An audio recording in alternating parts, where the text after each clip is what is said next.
5. Events history books never told you about. 90% of the history you know is incomplete, and 50% is wrong. What if I told you that a government-orchestrated famine killed 7 million people, yet most history books never mention it? The highest levels of the US military once approved a plan to attack their own citizens and blame it on a foreign country. An entire prosperous American community was bombed from the air and completely destroyed in 36 hours, then erased from history books for 80 years. A unit conducted medical experiments on live humans more horrific than the Nazis, yet the doctors were never prosecuted because a superpower wanted their data. One of today's most troubled international relationships began an operation only officially acknowledged 60 years later. These aren't conspiracy theories. They're documented historical events deliberately omitted from your textbooks. In the next 9 minutes, we'll reveal these 5 shocking chapters of history that powerful interests don't want you to know. By the end of this video, you'll question everything you thought you knew about our past and present.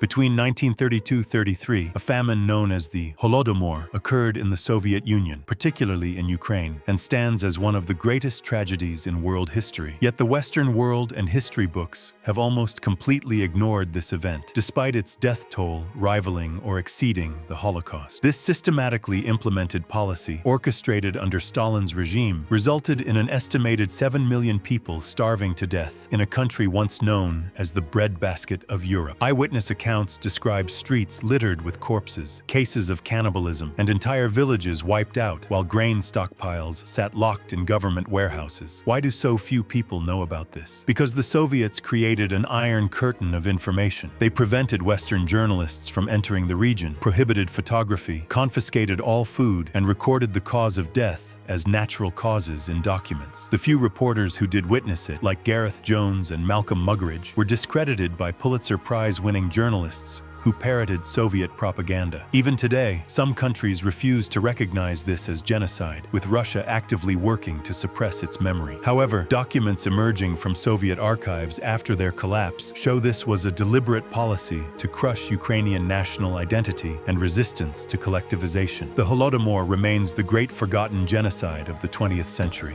In 1962, at the height of Cold War paranoia, the U.S. Joint Chiefs of Staff approved a document that seems almost unbelievable today, a detailed plan for terrorist attacks against American citizens on American soil to be carried out by the American government itself and blamed on Cuba. This plan, called Operation Northwoods, was designed to create a pretext for military intervention in Cuba following the failed Bay of Pigs invasion. What exactly did the plan include? The proposals were shockingly comprehensive. Staged bombings in major American cities like Washington, D.C. and Miami, hijacking and shooting down civilian aircraft, sinking boats carrying Cuban refugees, orchestrating violent terrorism in U.S. cities, framing innocent people for bombings they didn't commit, and even contemplating the assassination of American citizens and military personnel. The document, signed by all Joint Chiefs of Staff, stated explicitly that these casualty lists in U.S. newspapers would cause a helpful wave of national indignation and create public support for war. President Kennedy was appalled when presented with the plan and flatly rejected it, later telling associates he wanted to splinter the CIA into 1,000 pieces. Some historians speculate this stance contributed to his assassination. The document remained classified until 1997, when it was released by the John F. Kennedy Assassination Records Review Board. Today, it's available to everyone in the National Security Archives. The question that should keep us awake at night: if Kennedy had approved this plan, what would history books say today? In 1921, in Tulsa, Oklahoma, the Greenwood District, known as Black Wall Street, was home to America's most successful African-American community. This 35-block district featured Black-owned banks, hospitals, hotels, theaters, newspapers, and libraries. Residents enjoyed a standard of living unmatched by most Black Americans and many whites of the era. On May 31st, following an incident in an elevator between a young Black shoeshiner and a white elevator operator, rumors of an assault spread through white Tulsa. What followed was not a random riot, but a coordinated military-style assault. Within 36 hours, this prosperous community was completely obliterated. In attacks carried out by a white mob, deputized by local authorities and supplied with weapons from the National Guard Armory, more than 300 people were killed. 10,000 became homeless, and 35 blocks containing 1,100 homes were completely destroyed. The attackers didn't stop at ground-level destruction. Private aircraft, some piloted by police officers, dropped incendiary bombs on buildings and fleeing residents. This was, in fact, the first aerial bombardment in U.S. history, occurring 2 decades before Pearl Harbor. Insurance companies rejected claims citing riot exclusion clauses, and many victims spent the winter in tents. No white perpetrators were ever charged despite photographic evidence of their participation. This event wasn't included in Oklahoma history books until 2001 and wasn't required teaching until 2020. For nearly a century, one of America's bloodiest racial massacres was officially treated as if it never happened, with documents mysteriously disappearing from public archives. Why? Because history is written by the victors, and some chapters are deliberately torn out. While Nazi war crimes are well documented and universally condemned, Unit 731, established by Imperial Japan in Manchuria during World War II, remains one of history's most horrific, yet least discussed, atrocities. This sprawling complex was one of the most barbaric medical experimentation centers in human history, where over 3,000 prisoners of war, primarily Chinese, Korean, and Russian, were used for torture and lethal experiments. The facility, commanded by microbiologist Shiro Ishii, conducted experiments that defy comprehension: vivisection procedures on conscious humans without anesthesia, removing organs from living subjects to study the progression of disease, deliberately infecting prisoners with plague, anthrax, and cholera, testing flamethrowers and grenades on live-bound prisoners, placing people in pressure chambers until their eyes popped out, freezing limbs and thawing them with various methods to study gangrene, and even conducting live human crossbreeding experiments. Prisoners were referred to as maruta, logs, to dehumanize them. Women were systematically raped and impregnated to provide more test subjects. Children were not spared from these horrors. What happened after the war? While the U.S. tried Nazi doctors at Nuremberg for similar crimes, it granted complete immunity to Unit 731's doctors and researchers. In exchange, America received the results and data from these experiments for its own biological warfare program. General Douglas MacArthur personally struck this deal, believing the information was too valuable to lose to the Soviets in the emerging Cold War. The details of this scandal weren't fully disclosed until 2018, when Japan finally acknowledged some of Unit 731's activities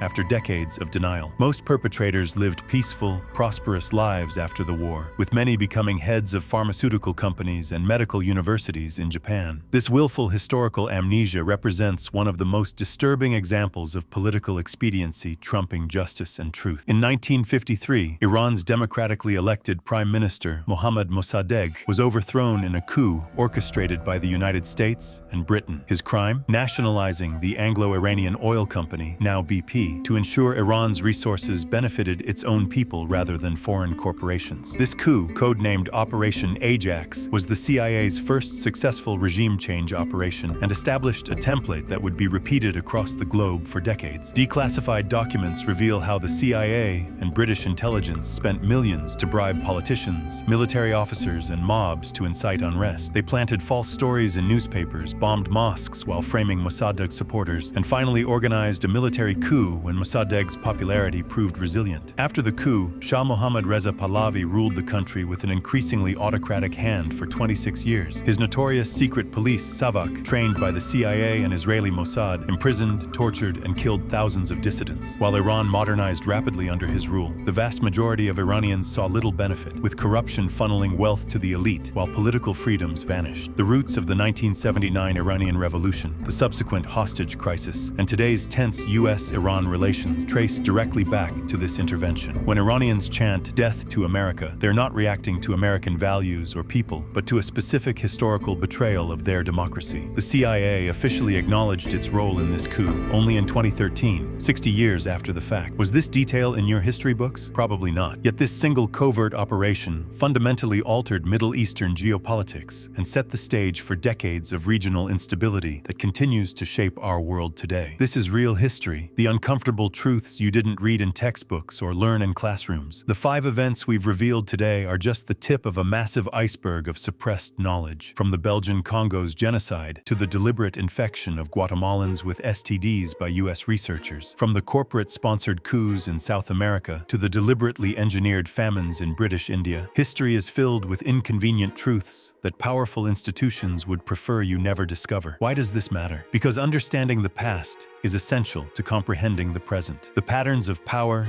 deception, and strategic amnesia continue today. The same institutions that buried these stories are still writing the narratives you consume. If you want to discover the real history that shapes our world, beyond the sanitized versions presented in mainstream education, don't forget to subscribe and turn on notifications. In our next video, we'll examine the secret agreements that shaped the modern world and continue to influence international relations today. We'll continue to illuminate the dark corners of history that others prefer to keep in shadow. Remember, those who control the past control the future. Those who control the present control the past. But knowledge is power, and that power belongs to you.